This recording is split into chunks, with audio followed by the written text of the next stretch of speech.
Between the years 44 and 30 BCE, the Roman Republic tore itself apart for the last time.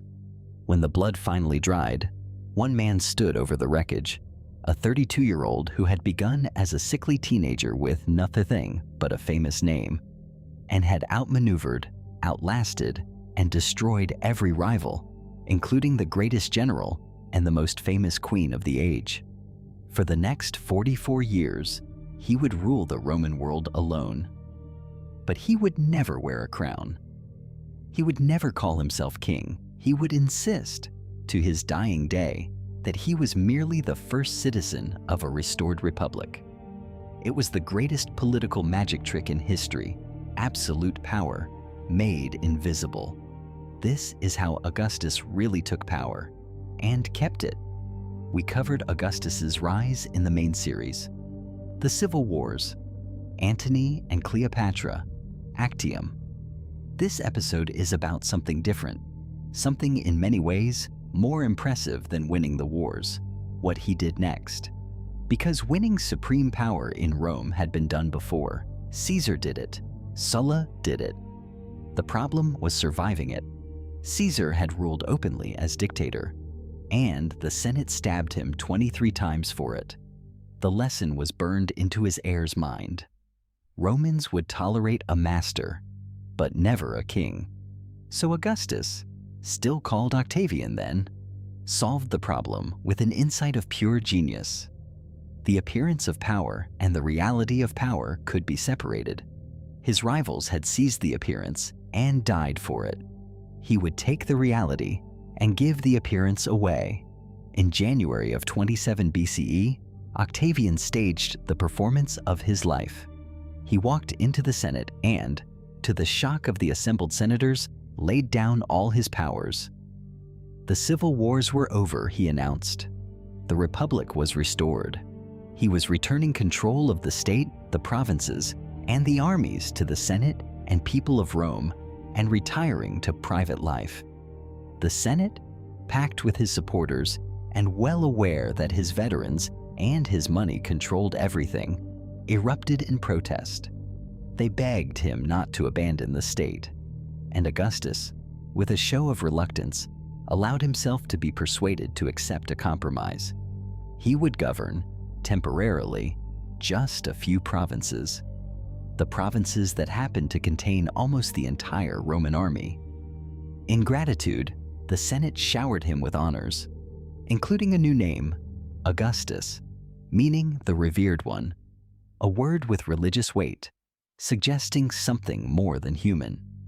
His power now appeared to come from the Senate's free gift rather than his own conquest. The reality had not changed at all. The appearance had changed completely. This became the pattern for everything. Over the following years, Augustus accumulated not offices, but powers, the legal authority of a tribune, giving him a veto over all legislation and making his person sacrosanct, supreme command authority over the armies, the right to intervene in any province. Each power was voted to him separately, legally, by the Senate. He held the substance of a dozen offices while occupying almost none of them, and he periodically went through the theater of renewing them, as if his position were temporary. He refused every title that smelled of monarchy. When the people clamored to make him dictator, he fell to his knees, threw back his toga, and begged them not to force it on him. His preferred title was princeps, first citizen, just one Roman among Romans, who happened to command every legion, control the treasury, appoint the officials, and decide every question that mattered. The Senate still met. The consuls were still elected every year. The courts still functioned. The ancient offices of the Republic continued in unbroken succession. Augustus attended the Senate respectfully, greeted senators by name, endured debate, and lived not in a palace, but in a relatively modest house on the Palatine hill. Romans of the old families could tell themselves the Republic lived on. It was all theater, and most of the audience knew it was theater. The historian Tacitus later wrote the bitter epitaph. The same men who had fought for liberty now competed in servility. But it was theater everyone needed. After 60 years of civil wars, proscriptions, and chaos, Rome was exhausted. Augustus offered a deal: peace, prosperity, and the forms of the old freedom in exchange for the substance of power. Rome took the deal. And here is the thing: Augustus delivered his side of it magnificently. He found the empire a battlefield and made it an administration. He created the first permanent civil service, a professional bureaucracy of officials to run the provinces, replacing the plundering amateur governors of the Republic. He reformed taxation with regular censuses, so the provinces were taxed by assessment rather than squeezed by tax farmers. He established a state treasury for military pensions, a fire brigade and police force for Rome, a grain supply system to feed the city, a postal service to bind the empire together, and a standing professional army with fixed terms of service and guaranteed retirement, settling the veteran crises that had fueled a century of warlords.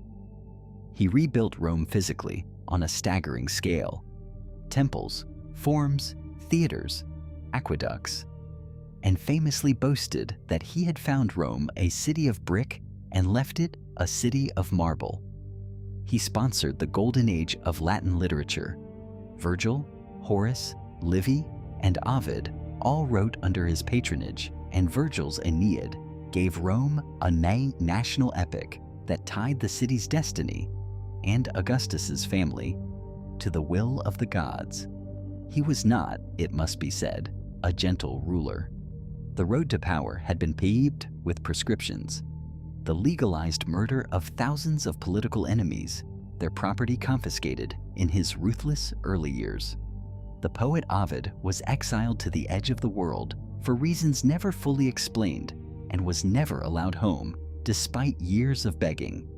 Augustus's clemency, like everything else, was strategic. He had been merciless when mercy was dangerous and became merciful when mercy was cheap. His empire building had limits too. In 9 CE, 3 entire summer legions under the general Varus were annihilated in the Teutoburg Forest by Germanic tribes led by Arminius, a chieftain trained by Rome itself. It was one of the worst defeats in Roman history, and it broke something in the aging Augustus. He reportedly wandered the palace for months, banging his head against the doors and crying out, "Varus, give me back my legions." Rome's frontiers settled on the Rhine, and Germany stayed unconquered, a fact with enormous consequences for the next 2,000 years of European history. His deepest failure, though, was the one built into his own creation. The fiction that the Republic still lived meant there could be no official throne, and therefore no official rule for inheriting it. Yet everyone understood that the princeps' power would have to pass to someone. Augustus spent decades grooming successors, and fate killed them one after another. His nephew, his beloved grandsons, one heir after another dying young, until the only realistic option left was his stepson Tiberius, a capable, embittered man whom Augustus did not particularly like. The dynasty problem, the fatal flaw of the whole system, would haunt Rome for centuries. When succession has no rules, every succession is a potential civil war. Augustus died in 14 CE at 75 in bed, an achievement in itself for a Roman ruler. His reported last words to his friends were pure Augustus. He asked whether he had played his part well in the comedy of life, and if so, they should applaud as he made his exit. Even at the end, he knew it had all been a performance. The Senate declared him a god. His system, the principate, the empire disguised as a republic, survived him by centuries, and its deep logic shaped Rome for as long as Rome lasted. He had taken a broken, bleeding republic and given it 200 years of internal peace, the pax romana, the longest era of stability the Mediterranean world has ever known, before or since. The question historians still argue about is the one his career forces on every generation. Was it worth it? Rome traded its liberty, the chaotic, violent, genuine freedom of the Republic, for peace, order, and prosperity under a master who politely pretended not to be one. Most Romans, exhausted by a century of chaos, considered it a bargain. The few who remembered what had been lost wrote history's dissenting opinion. But the system had a flaw. Augustus could never fix. It depended entirely on the character of one man. Augustus was disciplined, patient, and brilliant. The men who inherited his invisible throne would not all share those qualities. In fact, his own family was about to demonstrate just how badly it could go. Next time in the Roman Empire series, the Julio-Claudians, the paranoid recluse, the boy who thought he was a god, the stammering scholar nobody wanted, and the emperor who murdered his own mother, Rome's first dynasty and history's most spectacular family disaster. Until then, this has been Drawn from History. Thanks for watching.